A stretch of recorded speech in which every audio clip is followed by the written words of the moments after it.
Halo, selamat pagi semuanya. Oke, terima kasih nih kepada Bapak Ibu yang sudah join ya di jam 10 pagi. Mungkin kita tunggu sekitar 5 menit lagi ya, just in case ada dari Bapak Ibu yang lainnya gitu ya, yang mungkin masih mencoba bergabung di sesi Google Meet kita pada pagi hari ini. Jadi kita akan mulai jam 10.05 ya Bapak Ibu ya. Mungkin kalau misalnya masih ada rekan-rekannya yang belum bergabung, nah mungkin bisa diikutkan untuk join di sesi Google Meet kita pada pagi hari ini ya. Oke, sambil menunggu kita akan dengarkan lagunya kembali.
Oke, sudah pukul 10.05 ya, Bapak Ibu. Kita akan mulai untuk sesi webinar kita pada pagi hari ini di 12 Maret 2025.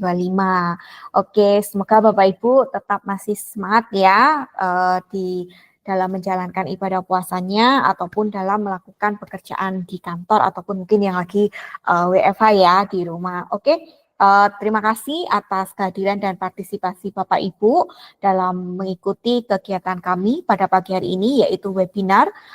Kali ini topiknya cukup unik ya, yaitu New Year gitu. Wah, ada apa nih dengan New Year?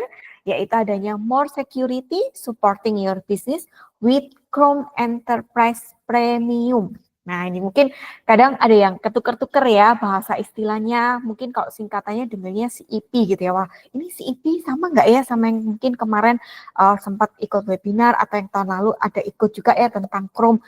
Topiknya sama tentang Chrome Enterprise, tapi kali ini kita akan membawakan tentang Chrome Enterprise Premium. Nah, kira-kira apa aja nih value-nya, kemudian benefitnya gitu ya terkait Chrome Enterprise Premium untuk menjaga security terkait mungkin device atau browser yang digunakan Bapak Ibu di perusahaan. Nah, sebelum kita lanjut, saya ingin melakukan reminder kepada Bapak Ibu.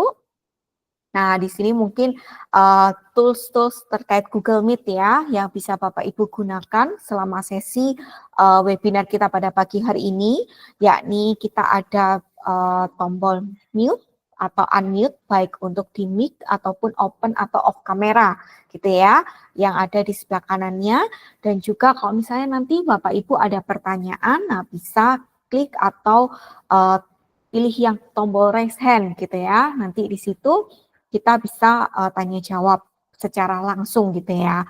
Kemudian kita lanjutkan dengan kalau misalnya Bapak Ibu ingin memberikan reaction pada informasi yang bermanfaat atau mungkin ingin memberikan komen, bisa klik di reaction, ada banyak macam emoticonnya gitu ya. Atau nanti kalau misalnya Bapak Ibu ingin memberikan pertanyaan gitu ya, wah saya takut lupa nih, mumpung inget gitu ya, mumpung teringat pertanyaannya, silakan boleh tulis di kolom chat atau Bapak Ibu bisa masukkan di bagian Q&A, yaitu yang ada di sebelah kanannya kolom chat ya Bapak Ibu, yang ada gambar segitiga, kotak dan lingkaran. Nah, mungkin kolom chatnya saya akan panggil sebentar nih ya, saya sapa Bapak Ibu. Oke, nah itu mungkin ada notifnya ya muncul. Nah, silakan boleh tulis di sana. Nanti tim kami akan membantu Bapak Ibu untuk menjawab pertanyaan yang mungkin bisa kita jelaskan atau kita jawab ya dari chat. Tapi kalau misalnya ternyata butuh jawabannya enak via verbal nih, nah nanti akan dijawab langsung oleh tim Econ gitu ya. Oke, nah sebelum kita mulai saya akan perkenalkan terlebih dahulu.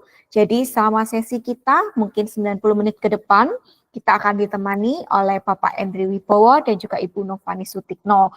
Nah, mungkin udah familiar ya, kok orangnya itu-itu aja gitu ya dari tim Ekon. Nah, nggak apa-apa, tapi tim Ekon ini sudah trusted gitu ya, sudah berpengalaman, kemudian juga sudah tersertifikasi gitu ya, baik dari sisi salesnya, Cloud Technology Consultant Bu Novani, tersertifikasi menjadi Cloud Digital Leader, dan juga Bapak Endri sebagai Customer Engineer kita, ini juga sudah tersertifikasi Google Workspace Administrator dan juga profesional Chrome Administrator gitu ya. Jadi apa yang disampaikan sudah melalui tahapan proses-proses tervalidasinya. Oke, nah sambil kita masuk lebih lanjut, mungkin di sini ada yang baru pertama kali ikut webinarnya Econ, kita akan perkenalan, ataupun kalau yang sudah, jangan bosan-bosan ya kenal sama Econ. Nah nanti mungkin semakin kenal, nanti mungkin Ibu Novani, Pak Endri semakin ini ya, bisa bantu Bapak Ibu ya kalau ada isu atau kendala terkait Chrome browsernya. Oke, tanpa berlama lagi, saya akan persilakan kepada Ibu Novani untuk memberikan informasinya. Silakan. Oke, terima kasih Bu Jusepin untuk pembukanya. Nanti Bu Jusepin sempat mention ya, ini kayaknya orangnya ini aja gitu ya, tapi semoga ada yang mungkin ada yang baru pertama kali gitu ya kenal kita, jadi kita mau kenalan lagi. Saya Novani atau biasa dipanggil Fani, dan di sini nanti ada rekan saya, ada Mas Endri yang akan menjelaskan lebih lanjut ya soal detail dari sisi teknis nih. Nah, Jadi sempat di-mention bahwa sebelum kita masuk ke materi, kita akan bahas dulu soal Eken tuh siapa sih gitu ya. Mungkin di sini ada yang udah kenal gitu. Saya udah kenal gitu kan. Nah, terus ada yang ini Eken tuh siapa sih sebenarnya gitu ya. Ini saya coba jelaskan mungkin singkat aja. Tapi semoga Bapak Ibu udah langsung kena gitu ya di hati ya. Oh, Eken tuh ini gitu ya. Jadi kita adalah partner Google gitu ya. Kita partner Google dan kita juga berpartner dengan beberapa prinsipal lain ataupun software as a service lainnya. Jadi ada Facebook, ada Microsoft, ada Asana, ada Zoho. Jadi kita bantu banyak klien kita nih, misalnya mereka masuk dulu di Google gitu ya, mereka butuh email, kemudian sebagai perusahaan kan mereka ada kebutuhan lainnya juga gitu ya, ada untuk project management, kemudian ada untuk CRM. Nah, di situ kita berharap kita bisa jadi one stop solution-nya Bapak Ibu nih. Jadi daripada satu-satu barang harus cari ke perusahaan lain atau cari ke vendor lain. Jadi kita dari Icon kita udah misalnya bisa provide semuanya, termasuk juga kalau misalnya Bapak Ibu ada kebutuhan untuk laptop, pengadaan laptop gitu ya, terus pengadaan handphone, hardware itu kita bisa bantu provide juga. Jadi feel free untuk info kita nih kalau ada kebutuhan atau pengadaan-pengadaan seputar software maupun hardware. Nah, di sini kita kantornya ada dua, ada Jakarta dan Surabaya. Jadi nanti misalnya nih Bapak Ibu ada yang di Jakarta, ada yang di Surabaya, bisa langsung kontak aja, kita bisa langsung set up untuk onsite maupun online meetingnya. Oke, nah ini singkat perjalanan kita di dunia IT ya Bapak Ibu, kita bermula dari tahun 2007, kurang lebihnya udah hampir 17-18 tahun kita ya di IT ini, dan kita di tahun 2010 officially menjadi Google Partner pertama di Indonesia. Waktu itu kita bantu Google untuk developing market di Google Apps ya, dulu namanya Google Workspace itu adalah Google Apps, kemudian jadi G Suite, baru jadi Google Workspace seperti yang kita kenal. Jadi kurang lebih udah hampir 15 tahun nih Bapak Ibu kita berpartner dengan Google masuk ke market B2B maupun education gitu ya di tahun 2011, dan kita juga provide produk-produk Google lainnya nih seperti Google Cloud, kemudian sekarang di sini yang kayak kita mau bahas itu adalah Chrome. Jadi cukup banyak produk-produk Google yang kita bisa explore bersama gitu ya. Jadi seiring berjalannya waktu, kita berpartner dengan Google di tahun 2021 dan 2023, 2024 kita udah beberapa kali ada dapat awards gitu ya. Salah satunya itu Partner of the Year Google Google Cloud gitu ya di level Asia Pasifik gitu. Jadi Bapak Ibu nggak perlu ragu lagi nih buat bekerja sama dengan kami, terutama untuk produk Google, bahwa kami sudah trusted gitu ya, dari Google pun juga udah trust ke kami untuk bantu di sisi billing, kemudian training, dan juga support, karena di sini kami juga sudah dilengkapi oleh tim yang sudah tersertifikasi dari Google. Oke, kita masuk nih ke topik yang mungkin Bapak Ibu juga sudah nggak sabar lagi gitu ya. Semoga nih di bulan puasa tetap semangat buat belajar ilmu baru. Gitu. Jadi ini di sini kita mau bahas tadi kan New Year, New Security. Nah, mungkin di sini Bapak Ibu banyak tim security nih yang udah haus akan informasi tambahan soal security supaya bisa memperkuat security di perusahaan Bapak Ibu. Jadi di sini kita mau coba bahas nih. Dari Google, ini dia ambil sumber dari Better Cloud 2020. Di sini dia bilang 2020 itu 5 tahun yang lalu bahkan ya, 85% bisnis itu udah menggunakan SaaS. Nah, SaaS itu sedikit di-mention, SaaS itu seperti Google Workspace ataupun mungkin SR Tools yang mungkin Bapak Ibu pakai. Jadi sistemnya itu dia bayar bulanan, per user, per bulan gitu ya. Itu yang biasa kita biasa tahu dengan istilah SaaS. Nah, itu by 2025 ini udah 85% pakai SaaS gitu ya. Jadi udah cukup banyak nih, hampir semua bisnis itu udah pakai SaaS, baik di industri IT sendiri yang udah digital native maupun yang di manufaktur. Saya lihat di klien-klien saya juga udah kebanyakan pakai SaaS semua nih, udah jarang yang pakai on premise gitu ya, karena mungkin kendala nih di infrastruktur harus di-maintain terus segala macam. Jadi mulai beralih ke SaaS gitu. Terus kita lihat lagi ada mungkin sebelum kita next ya ke fakta selanjutnya. Di sini Bapak Ibu perusahaannya udah pada pakai SaaS belum nih Bapak Ibu? Ya tadi saya mention mungkin Google Workspace ataupun apa ya misalnya uh, tools HR gitu ya, mungkin yang ada pakai, mungkin boleh dikasih jempol. Google Workspace juga termasuk SaaS sih, Bapak Ibu. Oke, Adrian, thank you, Pak. Oke, ini kemungkinan besar nih, kalau saya asumsi 85% ini Bapak Ibu di kantor juga termasuk nih ke dalam persentase 85% ini gitu ya. Terus kita next ke selanjutnya, itu ada fakta bahwa 67% itu sudah kantor ya, perusahaan udah menyimpan data di cloud gitu. Jadi sudah banyak yang beralih ke cloud, mungkin bisa fully udah cloud, ada yang masih mix gitu ya, ada yang di on-prem tapi backupnya di cloud gitu. Jadi kalau berdasarkan fakta itu udah 67% disimpan di cloud. Dan juga di sini ada fakta selanjutnya bahwa SaaS atau platform-platform yang ada di dalam cloud tadi itu ceritanya sistem security-nya tuh kadang kita bisa percaya, kadang masih uh, istilahnya diragukan gitu ya. Karena kan kalau SaaS itu kan kita pakai platformnya third party. Nah, third party itu dia yang menyiapkan segala-segala infrastrukturnya, kita tinggal pakai gitu kan. Jadi di sini kenapa lah kita butuh suatu istilahnya browser atau mungkin tambahan security supaya bisa memprotek apa yang kita akses dari web browser tersebut. Oke, next-nya. Nah, ini ternyata belum kehapus ya. Saya hapus dulu. Nah, oke. Jadi ini beberapa fakta yang lain. Kalau misalnya kita kerja nih, terutama di web browser ya, karena kan kita kan kemungkinan saat ini tuh kayak kita nih pakai Google Meet aja udah di browser gitu ya, udah kita nggak buka apps lagi. Nah, kalau di browser itu banyak apa namanya threads-threads yang kemungkinan bisa terjadi nih, kayak contohnya ada phishing, ada malware, ada extension risk. Misalnya kita mau download extension apa, langsung download, langsung bisa kepake, ternyata membawa virus segala macam.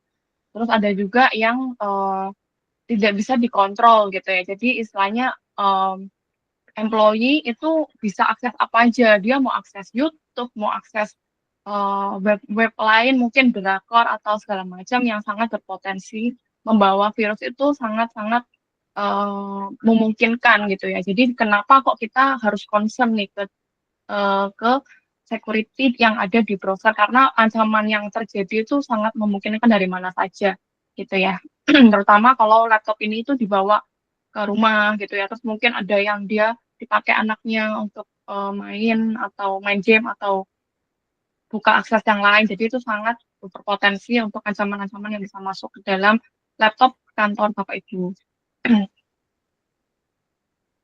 Kemudian di sini kalau kita ngomong tradisional security kan mungkin juga sudah ada yang pakai gitu ya. Di sini saya kantor udah pakai antivirus kok gitu ya.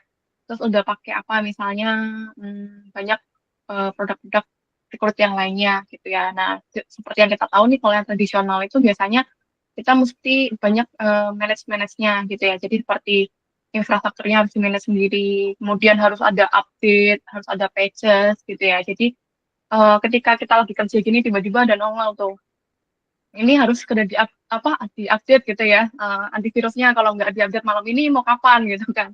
Padahal kita lagi ada deadline gitu kan, mesti mesti segera diselesaikan, tapi harus ke notice terus nih sama update-nya antivirus gitu kan. Kita kan jadi terhambat gitu ya, apalagi kalau update-update kan laptopnya kan harus mati, terus dia harus loading berapa lama gitu ya.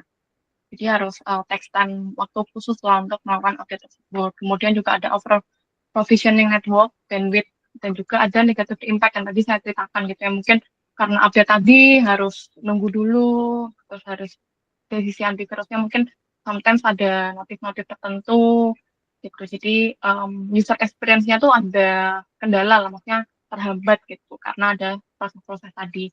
Maka dari itu kenapa nih kita mau coba perkenalkan tadi ya New Year, New Security, karena kita mau coba memperkenalkan cara security yang baru supaya tidak ada muncul hal-hal seperti ini lagi yang kita temui gitu. Oke, mungkin saya teruskan nih ke rekan saya, ada Mas Endri, untuk menjelaskan lebih detail. Jadi feel free Bapak Ibu kalau ada pertanyaan bisa langsung tulis di kolom chat. Terima kasih. Oke, thank you Fani. Nah, mungkin kalau tadi Fani udah sempat tanya ya, kalau saya mungkin akan lempar satu polling di sini terkait yang core aplikasi ya yang biasa digunakan Bapak Ibu day to day-nya itu apakah masih mungkin kebanyakan masih desktop atau mungkin udah majoritinya udah di web atau masih imbang nih antara yang di desktop atau web. Nah, mungkin bisa dibantu isi karena nanti saya akan coba menjelaskan solusinya gimana sih untuk security-nya dan goals-nya adalah kita akan menggunakan Chrome Enterprise Premium yang itu berpusat di Chrome browser. Oke, rata-rata masih di keduanya, oke. Nah, sambil saya coba tunggu deh, mungkin kalau ada 10 orang saya akan lanjut ke slide berikutnya. Ini masih 7, oke, tambahin dikit lagi dong. Ini cukup imbang antara yang udah web dan juga yang keduanya ya. Oke, rata-rata udah web.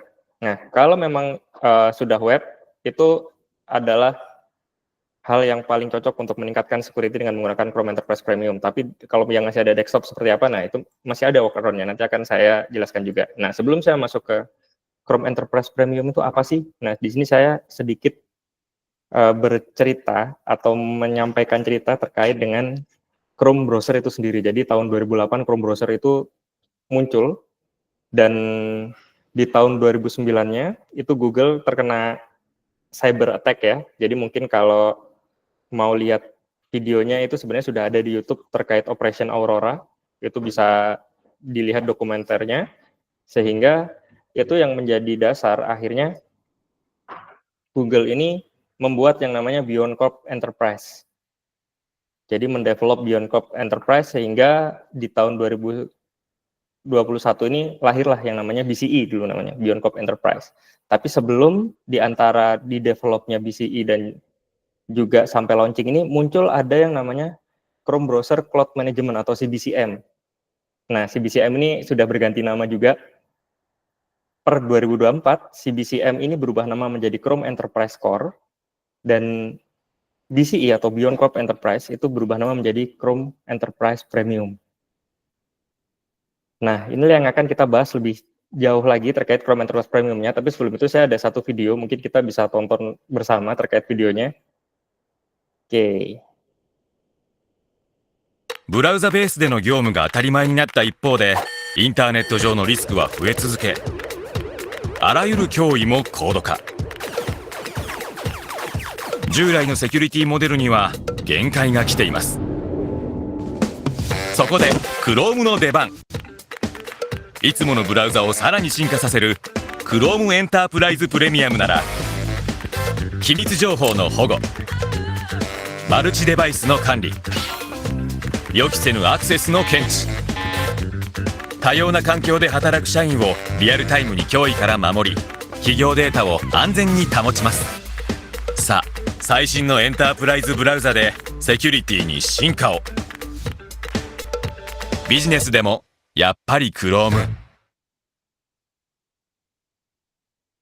Oke, mudah-mudahan tahu ya bahasanya ya, karena saya coba mencari yang berbahasa Inggris, saya nggak dapat, jadi akhirnya saya dapatnya yang bahasa Jepang, tapi mudah-mudahan itu sedikit mendapatkan gambaran Chrome Enterprise Premium itu apa sih. Nah, tadi kan ada terkait security-nya, tiba-tiba di layar URL-nya ada watermark-nya nih, atau mungkin tiba-tiba akses ke aplikasinya, ke web aplikasinya di-block nih, atau mungkin yang berikutnya, dia mau ngeprint, mau download, itu kita bisa blocking. Nah, jadi memang dengan menggunakan CEP kita mengenalkan security yang baru, yaitu kita bisa mengamankan data perusahaan dan juga dari sisi usernya tetap bisa bekerja dengan nyaman dari device mana aja. Karena apa? Karena yang kita akan restrict adalah dari sisi browsernya di sini. Nah, jadi apa sih masalah-masalah yang biasa timbul di perusahaan? Yang pertama terkait dengan exfiltration risk, jadi data-data yang bocor. Dan juga terkait dengan security access, jadi misalkan gimana caranya si user ini hanya boleh akses ke device yang memang sudah di-approve oleh standar perusahaan. Itu yang kita bisa terapkan juga. Lalu kalau misalkan kita perlu ada desktop apps, nah di sini kita bisa menggunakan VDI.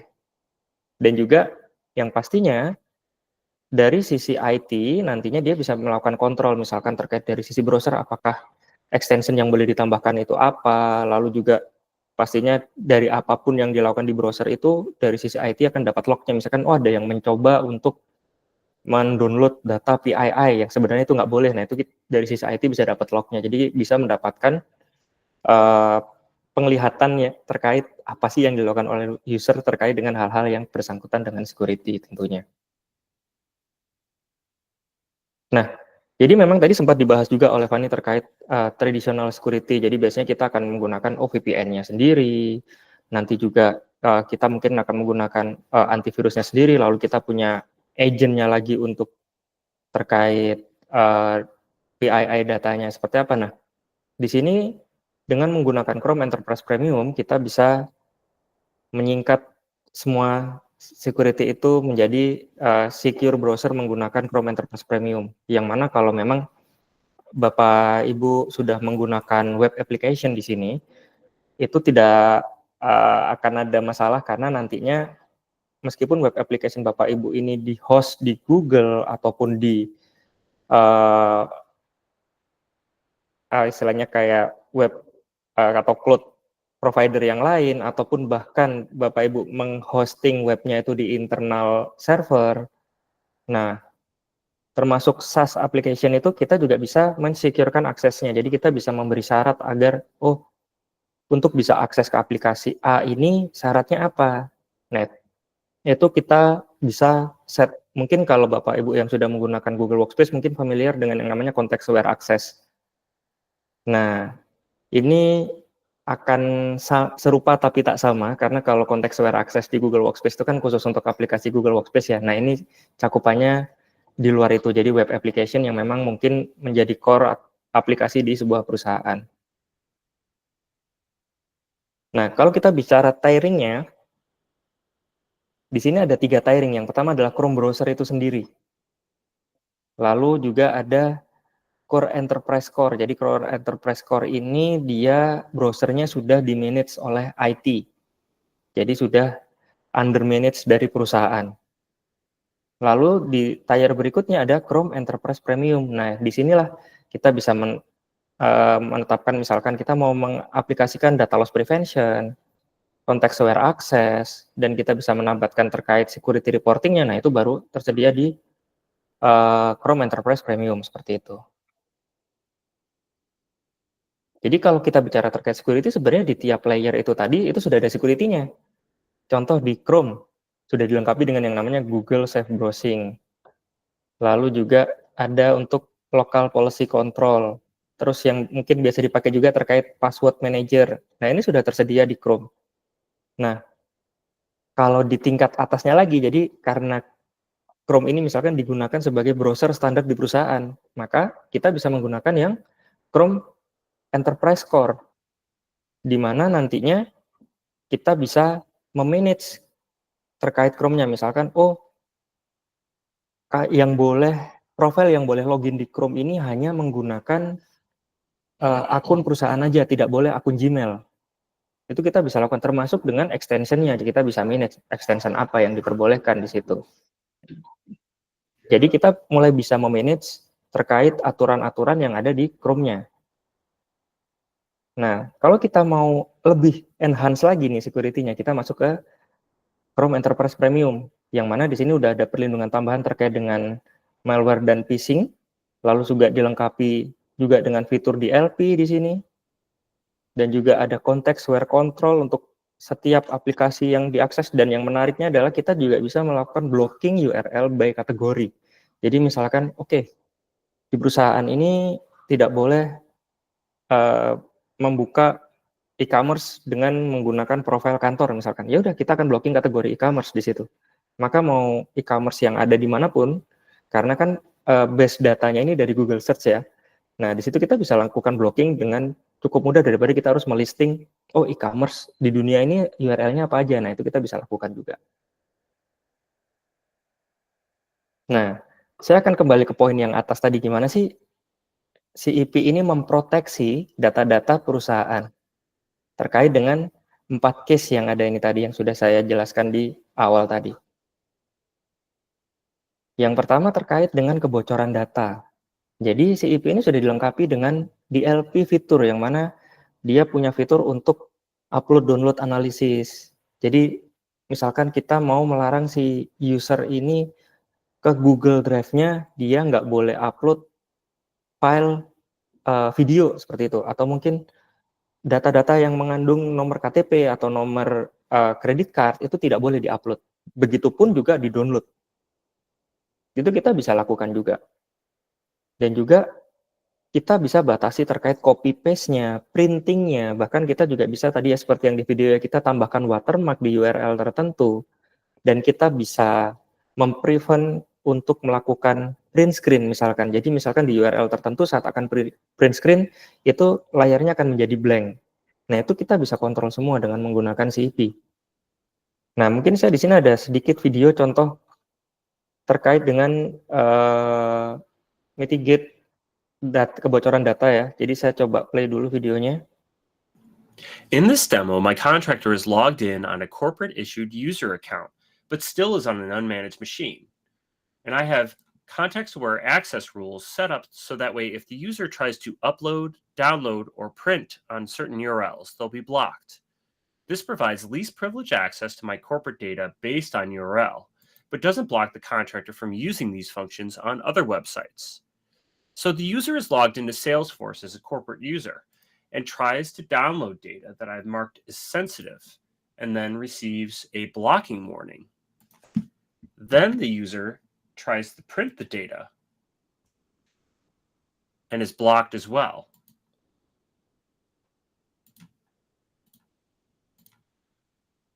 And then they try to upload data. And since I don't know if this particular machine is infected with malware or not because it's not managed, I don't want them to upload any files to my corporate sites. So that is blocked as well. Then the user tries to copy and paste some sensitive data into Pastebin. And that is blocked as well. And the rule that I set up is tied to Social Security numbers. But this could be set to block all upload, download, print, etc., or be tied to 100 different predefined sensitive data templates that are included by default, as well as we provide users to be able to create their own custom rules. In this demo, my contractor is...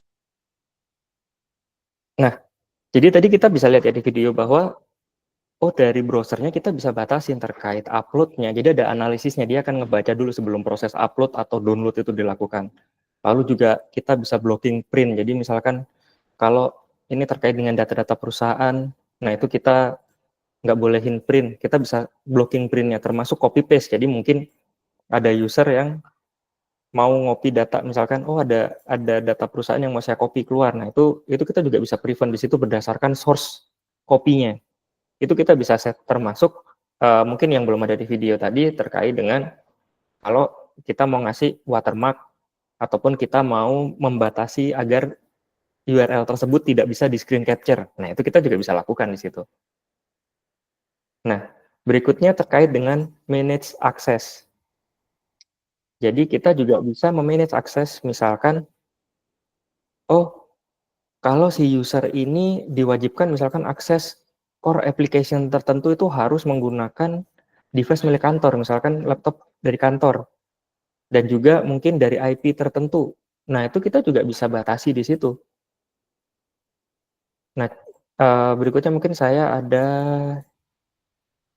Oke, saya akan lanjut juga untuk gimana sih kalau masih ada desktop apps. Nah, mungkin kalau dari Bapak Ibu pernah tahu ada namanya Cameo. Cameo ini sudah merger dengan Google atau sudah diakuisisi oleh Google ya. Cameo ini fungsinya adalah untuk virtualisasi desktop.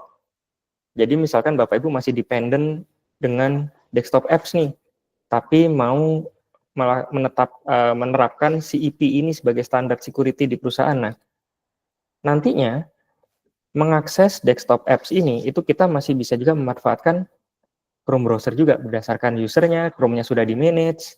Jadi selain kita bisa akses ke web apps, kita juga bisa mengamankan akses untuk yang desktop apps-nya dengan menggunakan Cameo, jadi menggunakan virtualisasi. Nah, saya next lagi. Nah, ini contohnya ya. Jadi saya punya record video terkait. Saya mau coba akses link ini dengan policy-nya seperti ini, tapi ini untuk contoh yang tidak comply. Jadi usernya ini mengakses dari yang non-company device. Nah, di sini dia akan di-blocking aksesnya. Berbeda dengan misalkan si user mencoba akses dengan menggunakan company owned. Link yang diakses masih sama. Jadi ini bukan SaaS ya, tapi lebih menunjukkan ke web application seperti itu. Nah, di sini kalau misalkan dari si IP ini udah membaca, oke, kamu udah memenuhi syarat-syarat yang ditetapkan untuk mengakses web application tersebut, maka nah di sini akan bisa diakses aplikasinya, tidak terblokir seperti contoh yang pertama tadi. Seperti itu. Nah, saya akan geser lagi terkait dengan kontrol aksesnya juga. Jadi kalau tadi saya sudah menunjukkan misalkan, oh saya bisa nih batasin terkait yang web application, tapi saya mau tambahin lagi. Kalau yang untuk SaaS seperti apa ya? Nah, kalau yang untuk SaaS saya juga ada contohnya. Jadi di sini saya punya satu video lagi. Jadi kita coba lihat ya kalau untuk SaaS application pembatasannya seperti apa sih?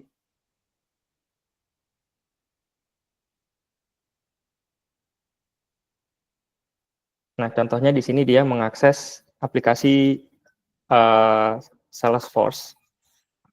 Dia buka Salesforce di sini.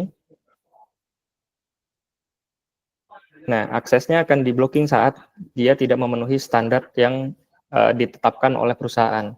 Nah, misalkan dia sudah memenuhi standarnya, dia coba akses lagi Salesforce-nya di sini. Nah, di sini dia bisa langsung nantinya akan bisa langsung masuk ke aplikasi SaaS Salesforce-nya tersebut. Nah, jadi itu juga kita bisa terapkan. Jadi selain kita bisa menerapkan pembatasan dari sisi web application, kita juga bisa menerapkan pembatasan dari sisi SaaS application juga. Jadi kita bisa manage semuanya. Jadi dari sisi security-nya kita bisa, dari aksesnya kita bisa jaga, dari sisi datanya kita juga bisa bisa jaga juga di sini. Oke. Nah, kalau tiringnya tadi ini harganya biasanya kan gitu kan. Itu harus bayar nggak sih untuk kita bisa mensecurekan browsernya? Jadi saya bicara terkait fiturnya dulu. Yang tadi, jadi kalau kita mau yang standar tanpa di manage itu kita bisa pakai Chrome dengan security standarnya. Kalau kita mau manage itu pakai Enterprise Core.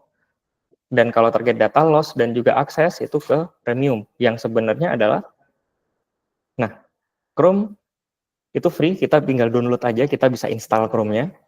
Lalu Chrome Enterprise Core, di sini tulisannya no cost, tapi sebenarnya Chrome Enterprise Core ini sudah include di dalam Google Workspace. Jadi kalau Bapak Ibu sudah berlangganan Google Workspace, Bapak Ibu bisa menerapkan manage Chrome browser dengan menggunakan Chrome Enterprise Core. Nah, yang berbayar baru di yang Chrome Enterprise Premium. Nah, nanti kalau soal harganya berapa nanti bisa ke Bu Fani nanti untuk harganya. Jadi sebenarnya sudah security-nya itu sudah ada di sini. Tapi kalau kita mau ke enhance, ke sini kita baru bayar. Tapi kalau kita mau jalan dulu, oke, kita mau jalan dulu dari yang core, itu juga bisa. Karena sebenarnya di core itu juga sudah banyak yang bisa kita manage, terutama terkait misalkan, oh kita nggak boleh aktifin incognito, atau mungkin kita nggak boleh bypass yang untrusted URL. Nah, itu kita bisa setup di level Chrome Enterprise Core. Tapi kalau terkait perlindungan data dan akses, baru kita arahnya ke sini. Nah, jadi saat kita sudah menerapkan security di level Chrome browser, yang pastinya kita nggak perlu ada agent di situ, lalu untuk pengamanan aksesnya kita nggak perlu proxy, dan bisa di device apapun selama bisa menggunakan Chrome browser. Lalu juga untuk user-user ke semua user, yang penting dia punya Google Identity di sini dan juga dari mana saja. Jadi istilahnya dengan kita menggunakan Chrome Enterprise Premium ini kita sudah menerapkan yang namanya Zero Trust. Jadi kita bisa mengakses aplikasi ataupun URL tanpa takut untuk kehilangan data atau ada malware atau phishing yang jalan di situ. Dan dari sisi IT juga tetap mendapatkan insight-nya terkait apa yang dilakukan user terkait security tentunya. Dan juga terkait dengan akses ke web application yang mana sebenarnya web application untuk perusahaan ini biasanya menyimpan data-data perusahaan yang sifatnya konfidensial juga di situ. Nah, itu yang kita coba amankan dengan menggunakan Chrome Enterprise Premium. Nah, kalau tadi kita udah bahas terkait dengan security di Chrome browsernya. Nah, di sini saya juga mau ngenalin sedikit nih produk Chrome juga. Mungkin kalau Bapak Ibu sudah familiar namanya Chrome OS. Jadi kalau kita mau menerapkan security di layer browser dan juga device, dan kita mau manage di satu admin konsol yang sama, nah kita bisa memanfaatkan Chrome OS dan juga CEP itu tadi untuk melakukan improve security di level device dan juga browser. Jadi seperti yang kita tahu bahwa sampai saat ini Chrome OS ini masih zero report terkait ransom atau virus ya. Karena salah satu alasannya adalah karena Chrome OS ini dia tidak bisa menjalankan executable dan juga semua yang diproses itu dia berdiri sendiri-sendiri. Jadi semacam ada VM yang berjalan di situ, semuanya silo, tidak saling tercampur sehingga in case misalkan kita menjalankan aplikasi Android karena Chrome ini support untuk aplikasi Android yang mengandung virus, virusnya itu tidak akan jalan kemana-mana karena sebenarnya aplikasi tersebut running di dalam VM Android di dalam Chrome. Jadi tidak sampai menyentuh ke level OS-nya. Dan juga Chrome OS ini sendiri juga menerapkan yang namanya verified boot. Jadi misalkan saat proses booting ini terbaca OS-nya rusak nih, ternyata OS-nya crash. Yang dilakukan adalah Chrome OS ini punya 2 layer OS. Begitu salah satu OS-nya rusak, dia bisa change ke second layer-nya. Dan yang layer utama tadi itu akan melakukan self-healing. Dia akan menginstal ulang, mengembalikan semuanya, sampai itu bisa digunakan lagi OS-nya, sehingga tidak ada waktu tunggu di situ. Dan juga sudah support untuk Google Safe Browsing juga di sana, terkait security-nya, dan juga terkait update OS-nya, itu tidak perlu menunggu lagi. Kalau biasanya kita harus menunggu berapa menit baru bisa running. Nah, kalau dengan menggunakan Chrome OS, update-nya itu akan running di background. Jadi yang terjadi adalah dia akan change antara OS utama dengan second OS-nya tadi. Seperti itu. Sehingga itu bisa berjalan cukup cepat dan starting up dari Chrome OS sendiri itu hanya under 10 detik. Jadi nggak sampai 10 detik untuk starting up-nya. Dan juga di Chrome OS ini kita bisa merestrict terkait aplikasinya, extension-nya, dan mungkin pengaturan yang cukup umum ya terkait block external storage device, atau kita mau mungkin menerapkan sharing device seperti itu. Nah, kita bisa menerapkan yang namanya ephemeral mode. Ephemeral mode ini dia akan mem-wipe lokal data yang ada di device. Sehingga itu juga membiasakan dari sisi usernya itu untuk menyimpan semuanya di cloud. Sehingga tidak lagi misalkan ada device rusak, dia datang ke IT, tolong di backup dong. Nah, itu saat kita sudah menggunakan Chrome OS harusnya hal seperti itu sudah tidak akan terjadi lagi. Nah, berikutnya info terkait Chromebook nih. Jadi sekarang ada kategori baru namanya Chromebook Plus. Di Chromebook Plus ini dia yang pasti secara hardware dia udah untuk mendapatkan kategori Chromebook Plus ini sudah memenuhi standar yang diterapkan oleh Google, dan juga dia sudah mempunyai AI integration ya. Jadi dia bisa terintegrasi dengan AI untuk beberapa processing-nya. Dan juga Chromebook Plus ini sebenarnya dikhususkan untuk produktivitas dan juga kreativitas user yang nantinya tentunya memanfaatkan browser. Contohnya apa nih AI-nya? Oh, sorry. Sebelum itu, ini terkait speknya ya. Jadi Chromebook Plus itu dia mulai dari Core i3 atau Ryzen 3 dengan RAM 8GB, storage-nya 128. Lalu webcam-nya harus 1080p dan display-nya harus Full HD or better. Jadi harus di atas Full HD. Nah, kalau fiturnya apa nih yang ada di Chromebook Plus?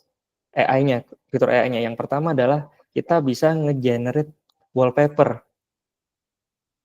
Jadi kita mau pakai wallpaper apa, kita bisa ngomong ke AI, saya mau dibuatin gambar apa, misalkan yang gambar-gambar nggak umum, misalkan saya mau dibuatin gambar kucing minum boba buat wallpaper, nah itu kita bisa lakukan. Nah, selain itu juga ada AI untuk dia men-summarize teks. Jadi misalkan kita lagi buka URL apa, atau mungkin kita lagi baca PDF apa, kita bisa dapat summarize-nya di situ. Dan itu dilakukan juga oleh AI. Dan juga mungkin kalau yang di handphonenya sudah familiar dengan fitur Google Foto untuk editor, nah itu kita juga bisa manfaatkan editornya Google Foto di Chromebook Plus untuk mengedit gambar-gambar menggunakan AI. Jadi ini salah satu fitur yang hanya ada di Chromebook Plus. Nah, ini juga salah satu fitur yang cukup menarik juga di Chromebook Plus. Kita bisa buat shortcut, misalkan kita mau add file musik atau add file dokumen, nah itu kita bisa buatkan shortcut-shortcutnya. Nantinya yang memilah itu adalah dari sisi AI-nya, sehingga kita kalau mau upload apa, itu sudah dikelompokkan untuk filenya. Jadi memudahkan user kalau ingin melakukan upload file. Jadi nggak harus cari-cari di dalam local storage-nya, misalkan dia punya banyak, nah kita bisa kelompokkan itu dengan menggunakan shortcut di sini. Nah, jadi kalau sedikit yang bisa saya simpulkan di sini, mungkin kalau kita mau mengamankan dari sisi browser, kita bisa menggunakan Chrome Enterprise Premium tadi, atau Chrome Enterprise Core. Kita mulai dari Chrome Enterprise Core, lalu Chrome Enterprise Premium. Nah, kalau kita mau pengamanan yang lebih solid lagi nih, kita bisa amankan dari sisi device-nya dengan memanfaatkan Chromebook atau Chrome OS. Karena apa? Itu sebenarnya saling berkesinambungan. Jadi kalau Chromebook untuk device-nya itu, policy-nya kita akan setup di admin console, dan Chrome Enterprise Premium atau Chrome Enterprise Core itu policy-nya juga di setup di admin console, sehingga karena itu di dalam satu admin console yang sama, bisa dipastikan bahwa policy-nya itu tidak akan saling silang di situ, atau saling bertabrakan, atau tidak akan ada policy yang saling tumpang tindih, karena dia ada di satu admin console yang sama, seperti itu. Nah, oke, mungkin kalau tadi biasanya kalau kita ada webinar, itu akan ada demonya. Nah, tapi khusus webinar kali ini, saya nggak akan kasih demo, karena nanti setelah ini Bu Fani akan kasih info yang cukup menarik, yang mungkin Bapak Ibu kalau penasaran nih terkait CIP, bisa melanjutkan ke aktivitas kita berikutnya. Oke, mungkin saya sampai di sini dulu. Nah, mungkin bisa dilanjut lagi dengan Bu Fani.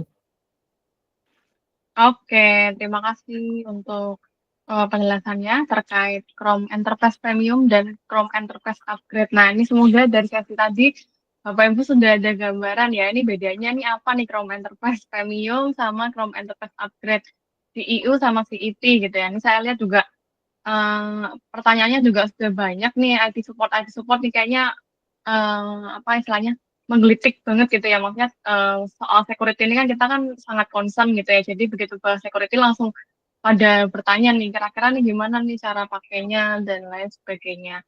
Oke, nah ini saya sedikit tambahkan sebelum kita mungkin jawab pertanyaan-pertanyaan ini ya dari Mas Endri. Saya izin lanjutkan sedikit bahwa yang tadi disampaikan nih, misalnya nih Bapak Ibu bertanya-tanya, gimana ya saya memulai nih membuat atau menerapkan best practice security-nya pakai teknologi Google ini, pakai Chrome. Itu yang pertama tadi Chrome OS itu kan ada di berbagai device gitu ya. Bisa Chrome OS Flex. Misalnya nih Bapak Ibu udah punya laptop Windows yang udah lama, Bapak Ibu bisa replace OS-nya itu pakai Chrome OS Flex ini. Jadi Bapak Ibu bisa pakai Chrome OS dengan laptop Windows yang sudah lama gitu ya. Jadi OS-nya diganti. Kemudian bisa juga langsung nih beli device baru Chromebook yang udah ada Chrome OS-nya di dalam gitu. Terus habis itu tadi ada CEU atau Chrome Enterprise Upgrade untuk manajemen device-nya. Gitu ya. Jadi di sini ada Chrome OS Device Management itu bentar. Nah, ini dia bisa di-manage di Google Console atau admin konsolnya Google Workspace ya. Kalau Bapak Ibu sudah punya akun Google Workspace dan kita bisa bantu untuk trialnya selama 30 hari. Jadi selama 30 hari itu Bapak Ibu bisa coba dipasang di laptop Chromebook maupun Chrome Flex-nya. Itu nanti bisa Bapak Ibu rasakan experience manage device-nya karena di dalam itu dia juga banyak policy-policy yang bisa diterapkan. Contohnya nih, misalnya Bapak Ibu pakai Chromebook, terus OS-nya terus di-manage USB-nya itu nggak boleh terima USB, nggak bisa baca USB yang masuk. Ya itu itu salah satu policy yang bisa diterapkan. Gitu. Jadi contohnya juga, misalnya pakai CIU, kalau di blog nih akses ke YouTube, youtube.com itu bisa juga. Nah itu contohnya. Terus, nah nih, Chrome OS device ya, misalnya Bapak Ibu sudah mau coba gitu ya, tadi bisa pakai Chrome Flash ataupun beli Chromebook yang sudah dengan bawaan Chrome OS dalamnya. Gitu. Oke, nah next. Sini saya mau coba cerita singkat aja terkait, mungkin di sini kan Bapak Ibu dari berbagai industri yang berbeda ya. Ada yang dari retail, ada yang dari healthcare, ada yang dari kios, ada yang mungkin istilahnya F&B gitu ya, F&B yang pakai kios, kemudian ada juga yang timnya itu ada customer engagement atau customer service yang harus safety fund gitu ya, sama ada juga dari manufaktur. Nah di sini Chrome OS itu sangat-sangat bisa diterapkan di berbagai industri sesuai dengan kebutuhan. Contohnya nih kalau retail itu kan ada banyak cabang, sedangkan IT-nya tuh di head office misalnya. Nah di situ IT yang di head office nggak perlu mampir ke cabang-cabang untuk bantu setting, tapi bisa dengan CU license saja, itu dia bisa manage dari jauh untuk masing-masing cabang. Jadi misalnya nih, mau di-manage apanya nih, kira-kira mau di-upgrade, bantu upgrade itu bisa dari jauh, terus dibantu cek setting-settingnya itu bisa juga dari jauh. Mungkin kalau Bapak Ibu familiar dengan AnyDesk, nah itu nggak perlu AnyDesk lagi kalau udah pakai CU license. Bapak Ibu bisa remote aja, langsung dari kantor HO ke cabang-cabang gitu. Nah, sama halnya dengan healthcare. Healthcare itu kita juga sering nih ada POC sama healthcare gitu ya. Buat misalnya tenaga medis, suster gitu ya, atau dokter, mereka mau saling update nih kondisi pasien langsung, terus habis itu sisifan kan mereka. Nah, itu mereka bisa login ke satu device, tapi bisa dalam satu device yang sama, terus mereka tinggal login aja. Terus kios itu juga, misalnya F&B, mereka mau tampilin promosi gitu ya, daripada Bapak Ibu langsung datangin satu-satu cabang, itu bisa langsung diatur dari CU license-nya ataupun dari admin console untuk setting nih kapan dan apa yang di-show gitu ya, promosi apa nih yang mau di-show gitu. Customer engagement juga ini biasanya buat sisifan gitu ya, mereka kan pakai web apps misalnya, nah itu sudah misalnya nggak berat lah kalau pakai si Chrome OS ini gitu. Terus manufacturing juga kita ada bantu nih manufaktur dan logistik terutama untuk pengimplementasian Chrome OS ini karena mereka bisa reuse laptop-laptop yang sudah ada dan juga bisa di-manage. Oke.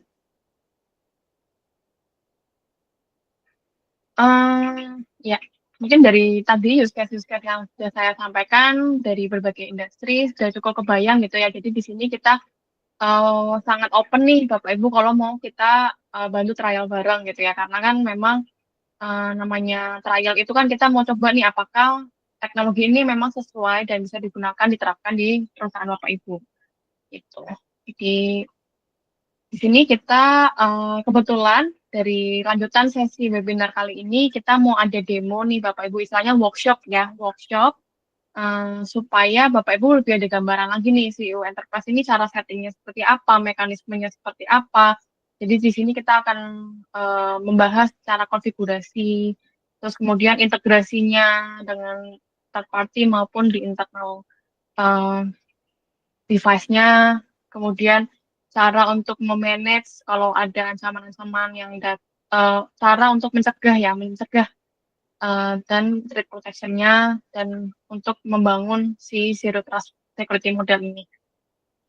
Dan untuk workshop-nya itu kapan? Di sini mungkin Bapak Ibu berkesempatan ya menjadi orang pertama yang bisa tahu informasi ini, jadi bisa save the date.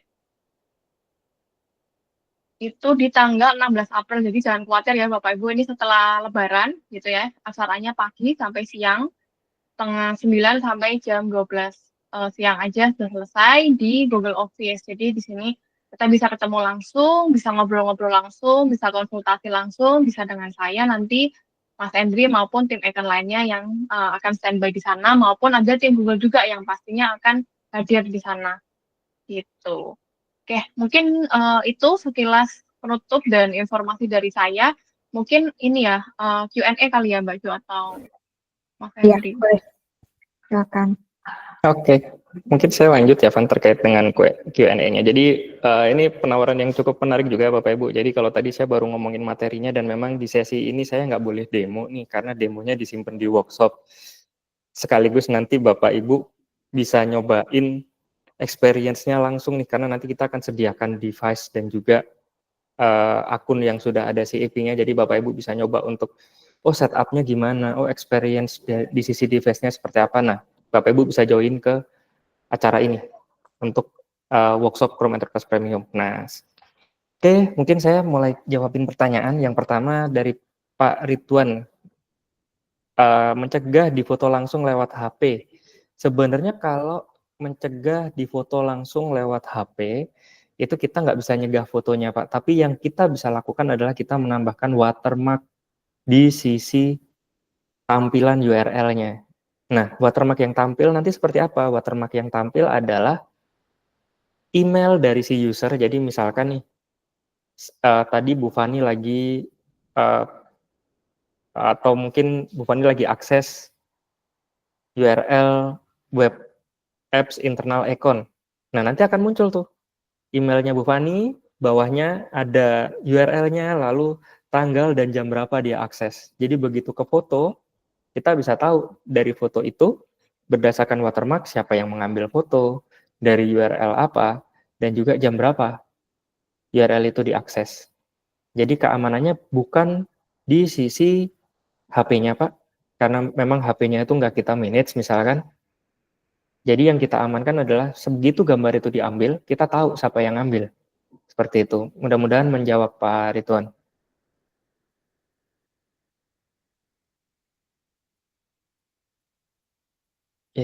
Saya lanjut ke next question dari PT Bumi Indratama Wisata. Oke, ini settingan seperti ini by request dan kalau saya mau berbayar lagi atau ini akan ngajari tim IT masing-masing untuk upgrade proteksi. Jadi sebenarnya kalau upgrade proteksi biasanya kita bisa berkonsultasi Pak. Jadi nanti kita akan menggali dulu nih sebenarnya kebutuhan security-nya itu seperti apa di perusahaan Bapak atau Ibu. Nah nanti dari situ kita akan buatkan nih skenario misalkan, untuk fase implementasinya akan seperti apa, progres implementasinya seperti apa. Nah, mungkin kalau misalkan ada kebutuhan seperti itu, Bapak Ibu bisa menghubungi Bu Fani juga, karena nanti kita bisa bantu untuk meng-guide gimana proses implementasi security yang ingin dilakukan. Seperti itu. Nah, kalau itu mungkin untuk konsultasinya itu nanti akan ada penghitungan biayanya, tapi saya juga kurang tahu modelnya seperti apa nih, nanti mungkin bisa ngobrol sama Bu Fani terlebih dahulu. Lalu fitur ini adalah add-on bundling atau terpisah dengan add-on yang lain. Jadi sebenarnya kita kemana dulu ini mau penerapannya. Kalau kita menerapkan Chrome Enterprise Core, yang itu memanage policy yang ada di browser, itu sudah included di dalam Google Workspace. Tapi kalau kita mau meleverage terkait security-nya, terkait dengan DLP dan akses, nah itu yang baru ada add-on tambahan. Jadi ada biaya add-on terkait dengan license Chrome Enterprise Premium-nya tadi. Tapi kalau kita goals-nya hanya memanage di sisi policy browser, itu sebenarnya sudah include di dalam Google Workspace license yang Chrome Enterprise Core tadi. Lalu berikutnya dari IT Support Mazuta, apakah bisa Chrome mengontrol akun email organisasi saja yang bisa login atau tampil di browser Chrome jika ada user ingin add akun? Nah, jawabannya bisa, Pak. Jadi kita bisa ada 2 hal yang kita bisa lakukan ya, Pak, ya. Jadi untuk policy ini Bapak bisa menggunakan Chrome Enterprise Core untuk melakukan policy di sisi browser. Yang pertama, kita bisa menonaktifkan add profile-nya, atau yang kedua, kita merestrict adding profile-nya. Restrict-nya seperti apa? Jadi kita udah tentukan domain yang boleh ini apa. Kita bisa melakukan whitelist-nya by domain. Jadi misalkan yang di whitelist hanya domain perusahaan Bapak aja nih. Maka ya udah, kalau si usernya mau menambahkan akun Gmail, nah itu nggak akan bisa. Seperti itu. Jadi itu ada di ranahnya Chrome Enterprise Core. Jadi kalau misalkan Bapak sudah menggunakan Google Workspace nih, itu sudah bisa Bapak terapkan di perusahaan sebenarnya. Oke, berikutnya ada pertanyaan, untuk menggunakan fitur Chrome Enterprise Premium, misal menggunakan Windows harus install extension-nya aja atau seperti apa? Oke, jadi kalau Bapak menggunakan Windows device, yang perlu kita lakukan adalah kita mengenroll browsernya, Pak. Jadi kita daftarkan browser yang mau dipakai user ini sebagai manage browser di perusahaan. Nah, saat browser ini sudah under manage perusahaan, maka di situ kita bisa manage terkait policy-nya, termasuk aturan DLP-nya tadi. Jadi sebenarnya tidak ada extension ya yang ini untuk kita harus install, karena sebenarnya saat kita sudah manage ini browser, kita bisa push extension namanya endpoint verification di situ. Itu extension yang ada di Chrome. Nah, itu yang sebagai sarana komunikasi untuk update policy ataupun pengaturan di sisi DLP-nya. Nah, itu akan terbaca dari situ. Jadi sebenarnya kalau dibilang ada agentnya, nggak ada agentnya untuk CEP. Jadi ya udah kita mainnya di Chrome browser aja. Oke, saya geser lagi ke Q&A. Oke, nah ini Chrome OS ini gratis untuk diinstal. Oke, baik. Jadi sebenarnya Pak, Chrome OS itu free.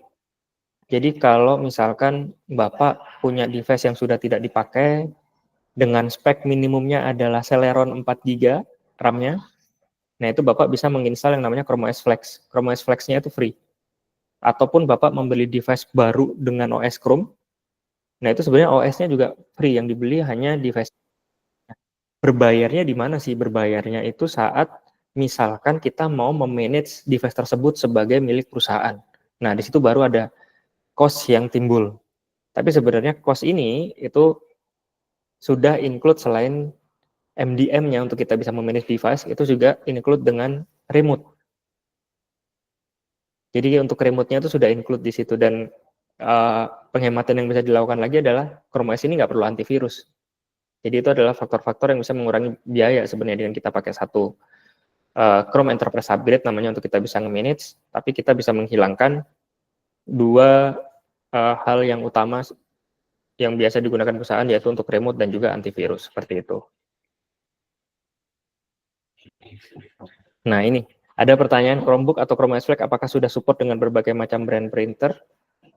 Jawabannya, karena Chrome OS atau Chromebook ini dia sifatnya adalah driverless, jadi memang yang disupport adalah printer-printer yang masuk ke dalam list yang ada di Chrome OS supported printer OEM. Nah, di situ ada saya lupa sekitar ada mungkin 5.000-an printer list yang ada di situ. Tapi misalkan, kalau saya atau printer yang saya gunakan nggak ada di dalam listnya, seperti apa? Nah, biasanya karena kita bisa melakukan workaround, yaitu kita bisa menggunakan biasanya print management namanya Papercut. Nah, Papercut ini free. Jadi nanti kita bisa tetap menggunakan print yang tidak disupport dengan jembatannya adalah kita perlu membuat satu server print, lalu kita install Papercut di sana. Nah, Papercut ini dia bisa menjadi jembatan untuk printer-printer yang tidak disupport oleh Chrome OS ataupun Chromebook di situ.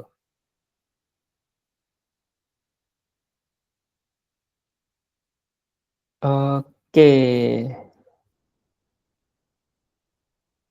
Nah, ini ada pertanyaan lagi untuk kebutuhan install aplikasi based on Windows App. Selain Cameo, Crostini, oke. Di Chrome OS Flex. Oke, sih. Parallels. Oke, jadi sebenarnya Parallels dan Cameo ini serupa sih Pak. Jadi dia akan melakukan virtualisasi. Dan memang saat menggunakan Flex, karena dia hanya hanya Chrome browser ya Pak ya, nggak bisa install aplikasi di luar Chrome extension dan juga aplikasi yang ada di Chrome browser, maka langkah yang bisa dilakukan yang memang itu sudah disupport juga oleh Google yaitu bisa menggunakan Cameo ataupun Parallels, yang mana nanti dari aksesnya baru disecurekan dengan CEP seperti itu Pak. Oke, di sini ada pertanyaan lagi. Berarti kalau untuk penggunaan pribadi pakai Chrome OS Flex saja sudah ada semua fitur seperti itu. Ya, jadi kalau untuk penggunaan pribadi tidak diperlukan license atau biaya untuk OS-nya, Pak. Tapi kalau Chrome OS Flex yang perlu digarisbawahi adalah Chrome OS Flex ini berbeda dengan Chromebook. Kalau di Chromebook kita tahu ada Play Store-nya. Nah, tapi kalau di Chrome OS Flex ini dia murni hanya Chrome browser dan kita hanya bisa manfaatkan Chrome extension di situ. Jadi kalau kebutuhannya hanya untuk browsing, nah itu kita bisa menggunakan Chrome OS Flex. Ataupun untuk mengakses aplikasi-aplikasi yang berbasis web itu kita bisa pakai Flex. Nah, kenapa sih di Chrome OS Flex ini tidak ada Android app-nya atau Play Store-nya? Itu kembali lagi ke Chromebook itu dibuat dengan standar Google, yang mana di situ ada chip yang ditanamkan namanya Titan C chip, yang itu memungkinkan mengontrol terkait pembuatan VM untuk Android-nya, yang itu bisa jalan secara terpisah-pisah atau per VM untuk tiap Android-nya, application-nya. Nah, itu tidak ada di dalam Chrome OS Flex atau perangkat yang memang tidak diperuntukkan untuk Chrome OS. Nah, oleh karena itu, hingga saat ini, Play Store itu belum tersedia di seri yang Chrome OS Flex, hanya tersedia di Chromebook ataupun di Chromebox, yang memang dari awal device tersebut di-create untuk Chrome OS. Mungkin seperti itu, saya coba cek lagi. Nah, itu berikutnya ada yang tanya tuh Bu Fani, nomornya berapa kalau ada kebutuhan. Nah, mungkin bisa di-share juga, Bu. Oke, siap-siap. Ini saya drop nomor saya. Jadi bisa langsung kontak-kontak aja Pak. Jadi kita bisa nggak usah nunggu. Misalnya nih Bapak ngerasa, wah nih workshopnya masih lama, saya mau cepet gitu ya. Bisa langsung kontak saya, nanti kita bisa proses lebih lanjut Pak. Oke, padahal saya mau cek nih. Mungkin Bapak Ibu bisa kasih thumbs up. Siapa sih yang mau join ke workshopnya? Kita bisa ngukur nih kira-kira kita butuh ruangan sebesar apa nih nanti untuk workshopnya. Early access nih, early bird. Early bird, no. Ini nomornya yang bawah ya, Bapak Ibu, saya kurang 7-nya nih. 7-nya double harusnya. Oh, cukup banyak yang mau ikut. Wah, saya ada beberapa nama-nama familiar nih. Oke. Nanti untuk pendaftarnya nanti ada info lebih lanjut ya? Atau gimana nih? Mungkin Mbak Jo bisa bantu infonya nih terkait workshopnya. Ya, mungkin habis ini saya akan update kembali ya terkait workshopnya. Oke, untuk pertanyaannya ada pertanyaan lagi nggak? Sudah semua? Atau mungkin terakhir nih yang dari Pak Riki Raven? Itu sudah. Mbak Jo ditanyain tuh, workshopnya ada di Semarang nggak? Kebetulan saya orang Semarang sih Pak, tapi kalau workshopnya kayaknya enggak ya, karena kita Iya, karena kali ini lokasinya di Google Office, jadi untuk workshopnya ada di Jakarta, Pak Roy.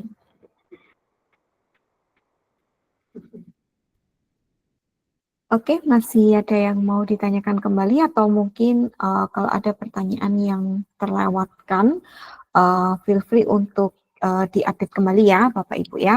Mungkin sambil kita menunggu, kalau misalnya ada pertanyaan, jadi saya mau reminder lagi nih kepada Bapak Ibu karena kali ini untuk workshopnya ini eksklusif gitu ya, dan kita acaranya ada di kantor Google Office.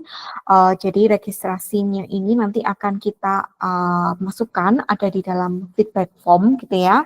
Nah, mungkin untuk saat ini di sesi pertama untuk satu perusahaan kita akan batasi terlebih dahulu maksimal untuk 2 orang ya pengiriman timnya untuk bisa ikut dalam workshop kita kali ini. Nah, nanti setelah sesi webinar ini jangan khawatir Bapak Ibu, nanti kita akan melakukan reminder dan rekonfirmasi kembali gitu ya, apakah Bapak Ibu pada saat tanggal 16 April gitu ya, 1 bulan lagi, Bapak Ibu confirm bisa hadir atau misalnya oh bisa nih dari company kami tapi mungkin saya mau ganti orang gitu ya, jadi mohon diinformasikan karena untuk masuk ke Google Office ini agak cukup prosesnya agak panjang gitu ya, jadi Bapak Ibu, jadi kita perlu konfirmasi misalnya dari siapa yang hadir supaya ketika datang, nah itu tidak tertukar gitu ya informasinya gitu. Oke, mungkin sambil kita menunggu, kalau misalnya Bapak Ibu tadi ada pertanyaan terkait Chrome Enterprise Premium gitu ya, masih ada waktu, silakan boleh ngisi di kolom chat atau ngisi di kolom Q&A kembali gitu ya. Nah, sambil menunggu, mungkin kita bisa membantu untuk mengisi feedback formnya. Nanti dari feedback form ini, Bapak Ibu bisa tulis bersedia untuk mengikuti workshop atau tidak. Kemudian yang kedua, nanti dari feedback ini akan kita undi kepada 3 pemenang pertama dari undian pengisian dari feedback form ya. Oke, kita tunggu mungkin sekitar jam 11.15 ya Bapak Ibu untuk kita bisa proses lebih lanjut, dan feel free kalau misalnya ada pertanyaan atau informasi yang ingin ditanyakan kembali silakan ditanyakan. Silakan mengisi.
Oke, sepertinya sudah pada mengisi ya Bapak Ibu, mungkin boleh dibantu landing account untuk bisa sharing screen ya.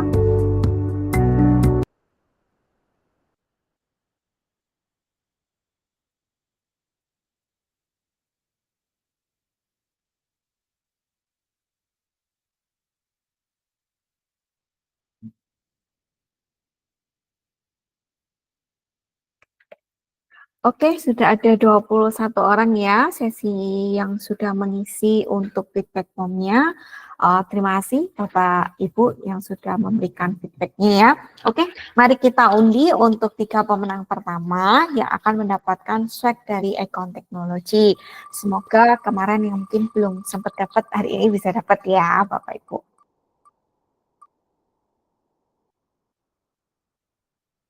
Oke, selamat kepada Pak Indra Yadika. Ini yang pertama ya, kurang 2 lagi ya. Oke, silakan yang kedua.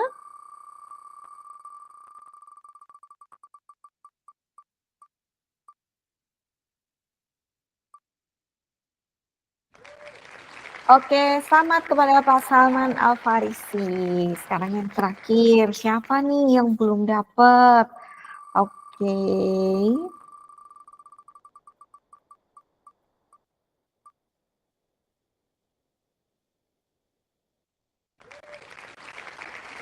Oke, selamat kepada Pak Muhammad Hafiz. Berarti ini yang kali ini laki-laki semua ya yang menang.